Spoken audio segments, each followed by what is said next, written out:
Make a baked pound cake. Who here likes a simple dessert? I know I do. So let me tell you about an easy, delicious treat that even the worst bakers can learn to make. How many of you have ever prepared a baked pound cake at their homes or have ever thought of preparing a baked pound cake at the residence?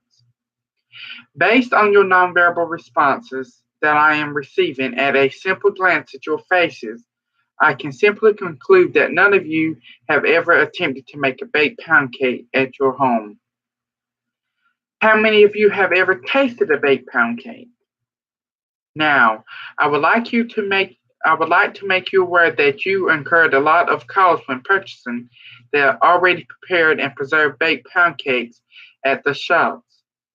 Thus, in order to relieve you the expenses of purchasing those already baked pound cakes, I want to introduce you to the 6 steps on how to prepare a perfect baked pound cake at your home.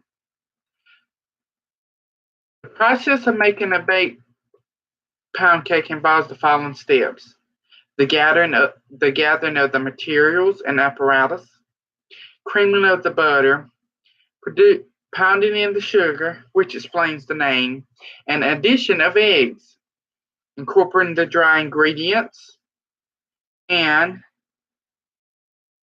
baking the cake. The materials required in the process of making a baked pound cake include 3 eggs, 2 teaspoons of vanilla extract, 1/3 cup of cake flour, and should be spooned as well as being leavened with a measuring cup and straightened edges, respectively. A quarter teaspoon of salt, 13 tablespoons of unsalted butter, which should be softened, and 3/4 cup of granulated sugar, 1 cup of sour cream, and powdered sugar. The apparatuses required include an oven, a pan, a spoon, a mixer, paddle, and bowl. You should also consider the type of pans to use in baking, since pound cakes at times tend to stick to the pan. Thus, if you happen to use a abundant pan to bake, make sure that you grease it throughout. I will propose you use a non-stick pan since it assists in the lightening dust of the flour. Also, loaf pans make baking easier since the bottom can be lined with parchment paper. Let's start with creaming of the butter. And you will begin by heating the oven up to 325 degrees Fahrenheit, followed by preparation of the pan to 10-inch bunnet through greasing of the pan in a careful manner, mostly on the flutes. Now, using the attachment paddle and a standing type mixer in a bowl, beat the butter that is already softened slightly during the preparation process for 1 minute and ensure that it is fluffy and light.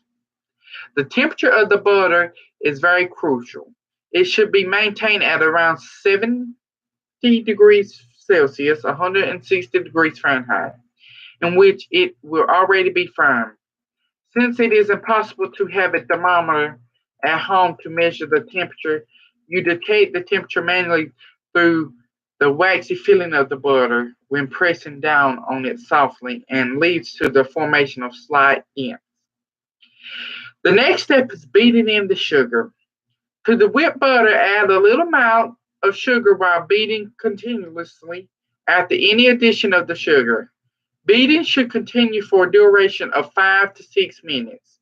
The function of the sugar in this step is to form the microscopic air pockets as it cuts through the butter, and this leads to the leavening of the butter and creation of proper aeration.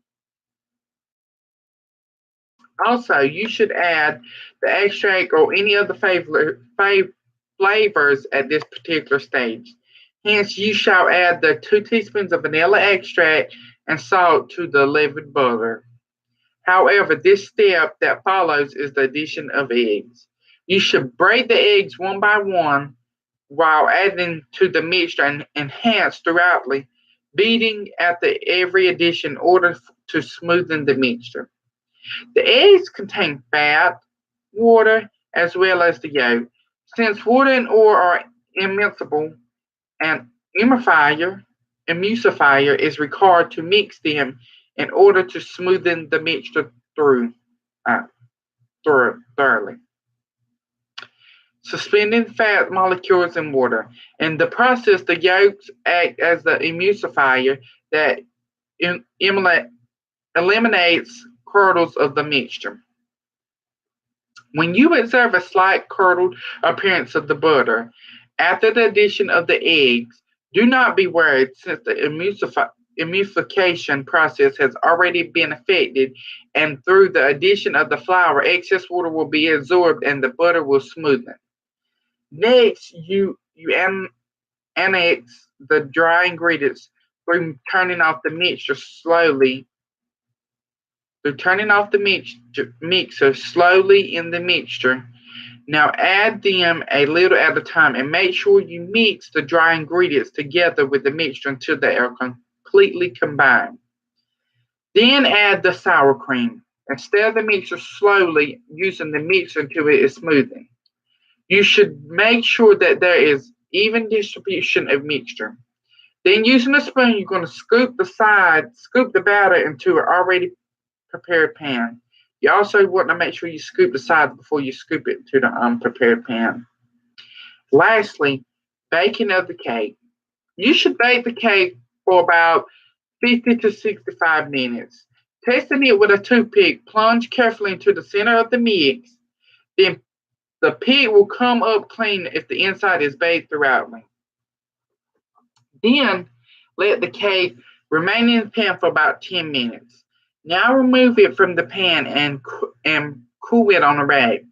Consequently, after the cake has cooled completely, use a film sieve to dust the cake with powdered sugar. Now serve the baked pound cake. Clearly, the ingredients required to make the baked pound cake are readily available as they are the ones you use in your kitchen daily chores. Also, the availability of the ingredients and the apparatus is abundant in the market under less cost. I prefer baked pound cake to any other type of cakes due to its high nutrition content. Enjoy. I can take any questions now. No questions from anyone? Well, I hope you enjoyed my presentation.